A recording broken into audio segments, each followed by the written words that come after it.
Jumpa lagi dengan saya, Mr. Sorchan, di dalam channel pengembangan kepribadian atau mentoring self improvement.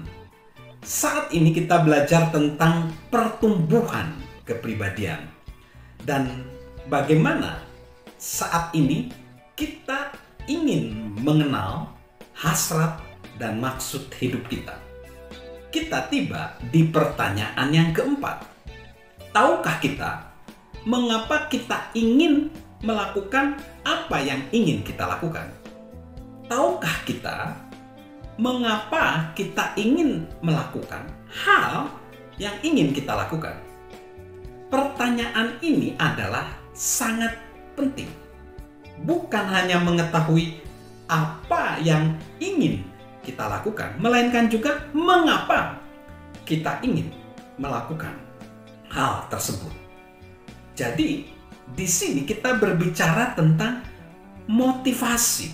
Motivasi yang penting, yang mendorong keinginan kita. Jika kita melakukan sesuatu untuk alasan yang besar, itu akan memberikan kekuatan dalam hati kita saat keadaan memburuk. Motivasi yang besar membantu kita untuk membangun hubungan yang positif karena mencegah adanya agenda tersembunyi dan mendorong kita untuk mendahulukan orang lain dari agenda kita sendiri. Melakukan sesuatu untuk alasan yang benar juga membuat kehidupan kita semakin kurang rumit dan jalan kita semakin jelas. Bukan saja fisik kita semakin jelas, kita juga tidur lebih nyenyak di malam hari karena menyadari bahwa kita berada di jalur yang benar. Pekerjaan yang kita lakukan adalah panggilan atas hidup kita. Jadi, kita harus melakukan sesuatu ya dengan berpikir seperti ini. Aku dilahirkan untuk ini.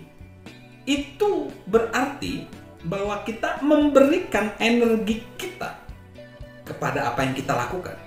Itu membuat perubahan dalam kehidupan orang lain.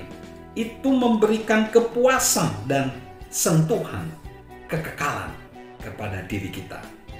Jadi, percayalah bahwa kita dapat memperoleh kepuasan yang kepuasan apabila kita mampu, dan kita akan mampu mengalami keberhasilan bila kita melakukan hal-hal yang direncanakan untuk kita lakukan dan melakukan untuk alasan yang tepat.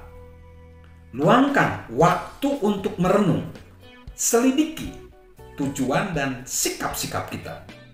Sebagai seorang psikiater, Carl Jung menasehatkan, visi Anda akan semakin jelas hanya ketika Anda melihat ke dalam hati Anda. Siapa yang melihat keluar bermimpi, siapa yang melihat ke dalam bangun. 4. Pertanyaan pertama yang harus kita ajukan pada diri kita sendiri berkaitan dengan apa yang ingin kita lakukan. Seperti yang telah dijelaskan di segmen berikutnya, kita harus mengenal diri kita sendiri supaya dapat menumbuhkan diri sendiri. Dan itu adalah hukum kesadaran. Tetapi di sini juga kita harus melakukan lebih banyak dari sekedar mengetahui apa yang harus kita lakukan.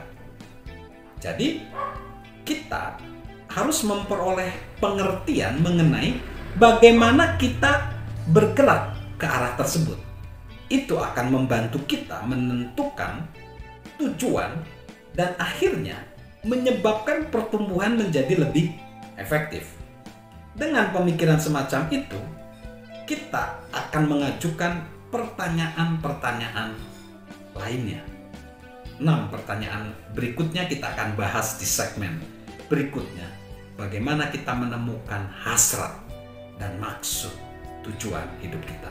Salam untuk bertumbuh secara pribadi, salam sukses luar biasa dari saya, Mr. Sorchan. Halo guys, sahabat Mr. Sorchan. Yuk, subscribe channel Mr. Sorchan, beri komentar, dan share agar orang lain bisa menjadi lebih baik. Salam sukses luar biasa, salam sehat selalu dari saya, Mr. Sorchan.